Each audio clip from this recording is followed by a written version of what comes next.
Voilà, bonjour et bienvenue toujours sur l'espace dédié au site mécaniqueuniverselle.net. Alors je vais continuer euh, mon petit amusement en prenant un livre sur cette pile de livres que j'ai chiné dernièrement. Il y a un peu de tout, hein. Ça va de Georges Steiner à l'existentialisme, etc. Clausewitz, La pensée juive par Armand Abécassis, Rinpoche,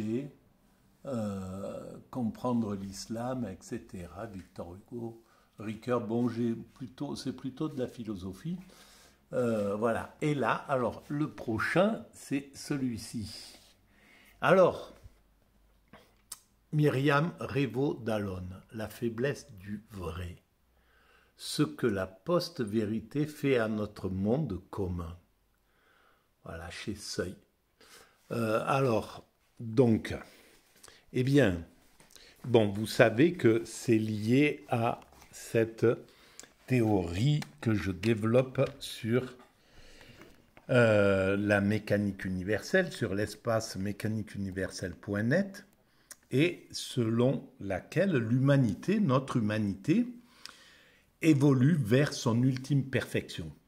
L'ensemble humain, depuis qu'on s'est séparé des autres primates, on évolue vers cet état de perfection. Cet état de perfection, c'est ce qu'on peut imaginer du paradis, hein. Mais évidemment, dans cet état-là, il y a l'accession à la véritable vérité. La vérité, vous le trouverez sur ce que j'en pense, ce que je pense de la vérité sur le site mécaniqueuniverselle.net.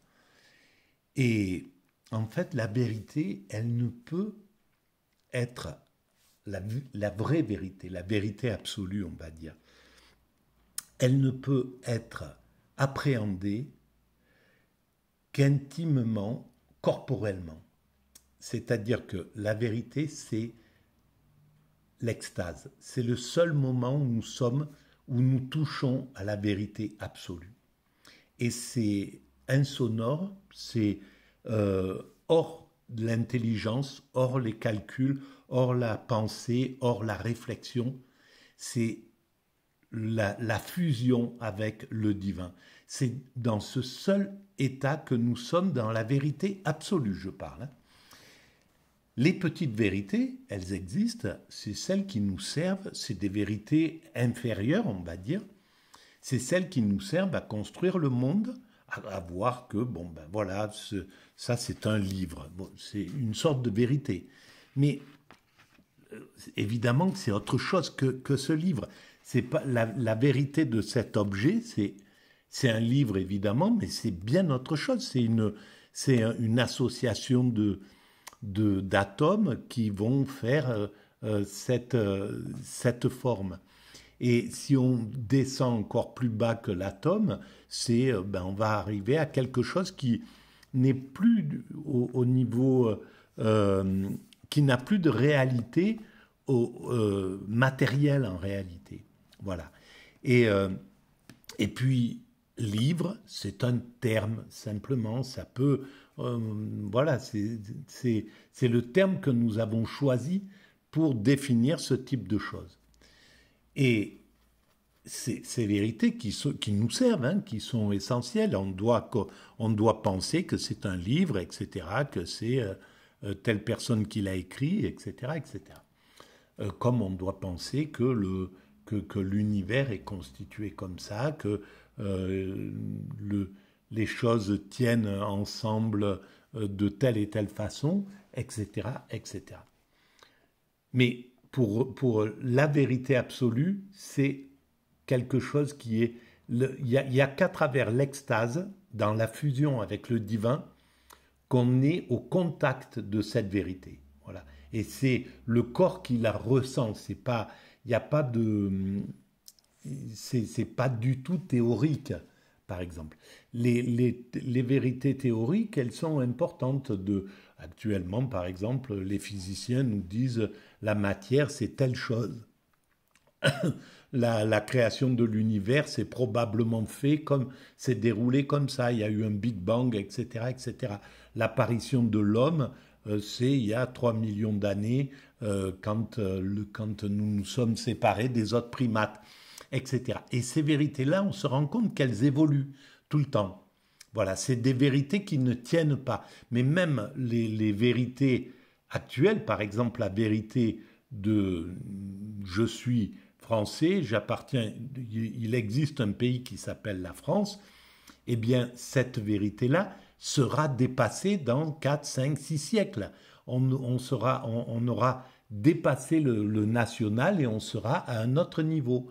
Comme l'appartenance de mes ancêtres il y a 15 000 ans, ne pouvait pas du tout imaginer que la France existerait, que ce que nous appelons la France, ce territoire, etc., existerait. Donc cette vérité n'existait pas déjà à l'époque. Il y avait d'autres vérités, ils appartenaient à un autre clan, à une autre chose, etc. Alors, eh bien, on va lire l'arrière un petit peu, et puis un petit peu de l'avant. Qu'est-ce qui est dit par cette philosophe? L'irruption récente de la notion de post-vérité, désignée comme mot de l'année 2016 par le dictionnaire d'Oxford, a suscité d'innombrables commentaires journalistiques, notamment sur le phénomène des fake news, mais peu de réflexion sur le fond. La post-vérité, ça c'est intéressant, c'est-à-dire que nous sommes après la vérité. Post-vérité, ça serait ça.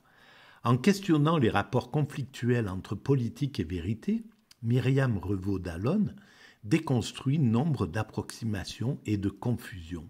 Elle montre que le problème majeur de la politique n'est pas celui de sa conformité à la vérité, mais qu'il est lié à la constitution de l'opinion publique et à l'exercice du jugement.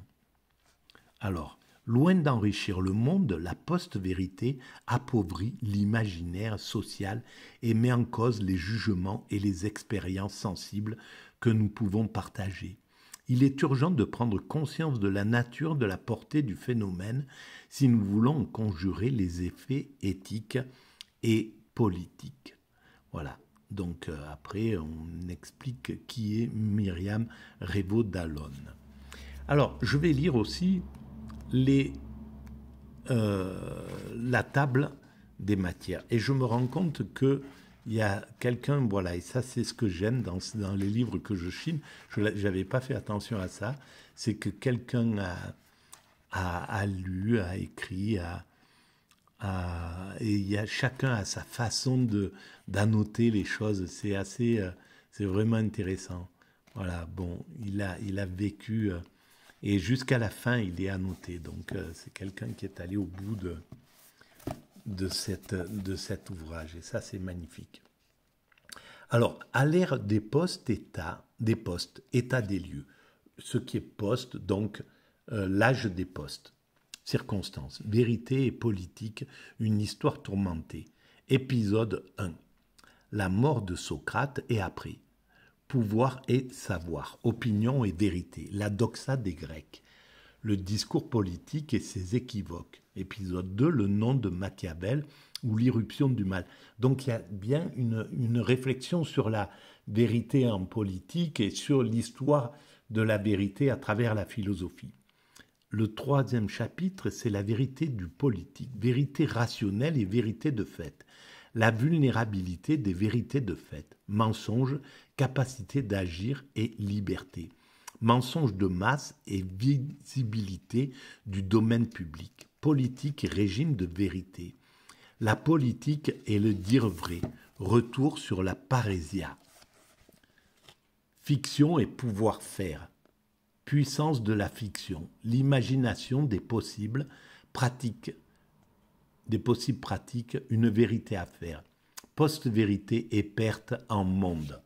Voilà, alors ça, c'est la base sur laquelle on va commencer à réfléchir. Bon, voilà, je vais mettre un petit peu de couleur pour continuer ma réflexion. Alors, la vérité, on se rend compte que nous entrons dans le monde de la vérité.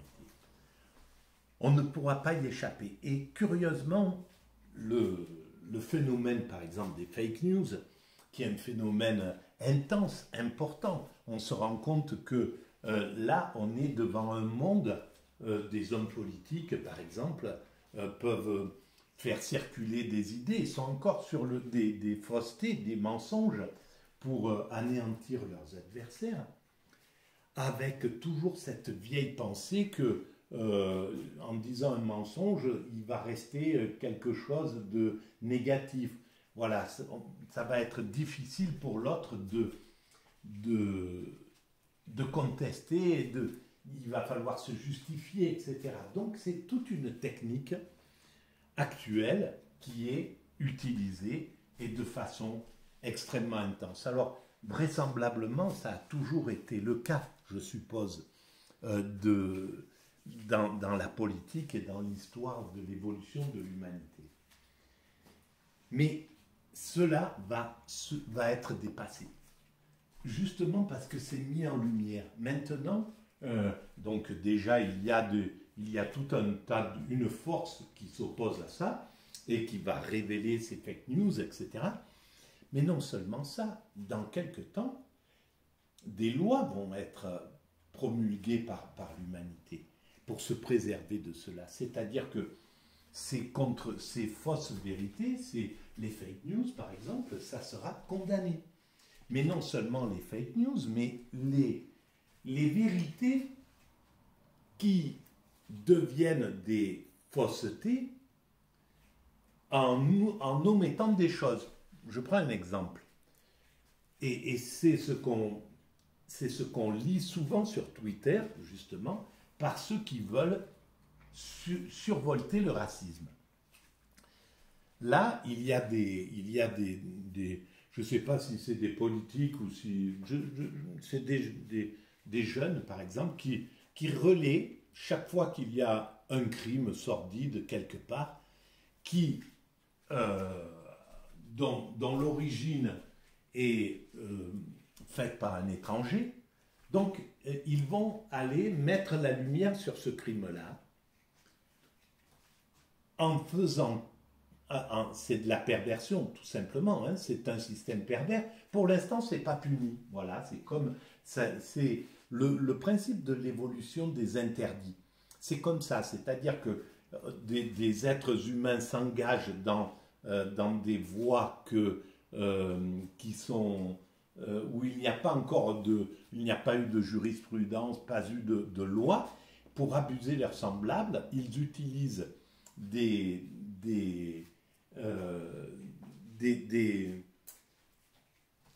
voies un peu qui sont, voilà, des moyens d'abuser qui sont légaux, voilà.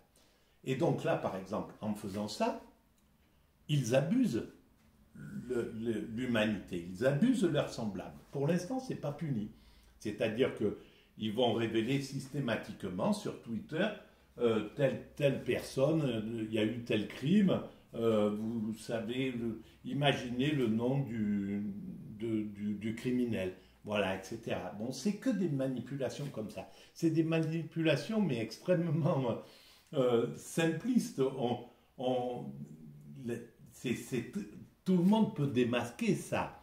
Mais évidemment que quand on est favorable, quand on est vulnérable, perméable à ce genre de manipulation, eh ben ça va enrichir la détestation de l'autre, le racisme, etc.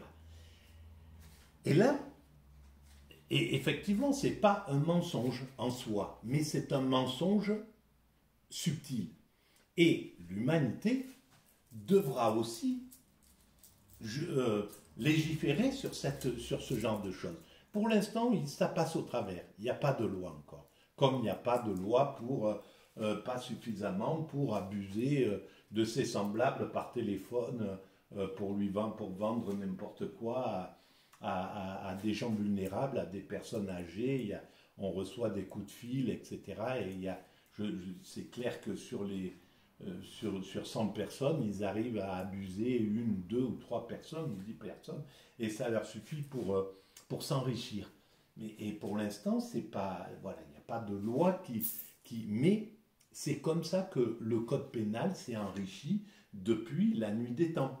C'est à chaque fois, il y a eu des gens qui ont vu des abus, ça choque les gens qui sont hostiles à ces abus, et il y a beaucoup de gens qui sont hypersensibles à l'injustice, et donc ils vont travailler pour empêcher ces abus-là. Voilà. Et donc, la vérité, ça c'est pour les fake news. Mais la vérité, c'est quelque chose vers lequel nous allons. Nous éclairons progressivement l'humanité. Il n'y aura plus moyen de se dissimuler, il n'y aura plus moyen d'abuser ses semblables. Les hommes politiques ne pourront plus le faire. C'est dans 50 ans ou dans, je ne sais pas, il n'y aura plus moyen. C'est simple. Tout sera au... là, actuellement, il y a des gens, des hommes politiques, des riches qui arrivent par des moyens extrêmement sophistiqués à dissimuler des fortunes dans les paradis sociaux, dans les paradis fiscaux. Dans 50 ans ou dans 100 ans, ça ne sera plus possible. Voilà. Tout sera accessible et c'est terminé. C'est-à-dire que même si ça prend plus de temps, même si éventuellement ils arrivent encore à freiner, parce que c'est juste ça, en fait, les dominants parviennent à freiner tout simplement parce que ils défendent leur nation. En fait, chaque nation, au moins en Occident, a son paradis fiscal. Nous, c'est peut-être Monaco, je ne sais pas. Les Anglais, ils ont Guernesey, ou je ne sais pas, je ne connais pas ces structures. Mais voilà, il y a les États-Unis en ont, etc., etc. Et donc chacun reste dissimulé derrière cette chose-là, mais ils savent très bien que c'est la fin, que c'est le bout de cette aventure d'abus comme ça. Dans 100 ans, c'est terminé, ces abus. Et les abus de langage seront terminés. Les manipulations perverses des hommes politiques, ce sera terminé. Il y aura même des intelligences artificielles qui les détecteront dans le langage et qui mettront pouf, à chaque fois qu'un homme politique sort quelque chose qui est injuste, il aura un klaxon qui avertira le peuple de cette chose-là. On ne peut pas échapper à aller vers la clarté la plus absolue. On va vers la lumière absolue et ils pourront freiner des quatre fers. Ils ne parviendront pas, ceux qui veulent garder le statu quo ou qui veulent revenir en arrière, même si ça revient un peu en arrière, pendant un certain temps, l'humanité reprendra le chemin de cette évolution vers l'hyper-clarté, vers la clarté absolue. Voilà, je vais arrêter là pour cette vidéo. Je pense qu'il est très intéressant à lire cet ouvrage de Myriam Révaud d'Allon. Voilà, la faiblesse du vrai, ce que la post-vérité fait à notre monde commun. Et peut-être que c'est, voilà, les petites, mes digressions peuvent apporter quelque chose en plus de la lecture de ces ouvrages-là. Voilà, que je conseille sans doute à chaque fois. Si vous pensez que ces vidéos ont un peu d'intérêt collectif, eh ben vous pouvez mettre des pouces, vous pouvez vous abonner, c'est gratuit à la chaîne. Vous pouvez en parler autour de vous, envoyer les liens à vos amis, vous pouvez laisser des commentaires, etc., etc. Voilà, eh bien merci de votre écoute et puis à très bientôt.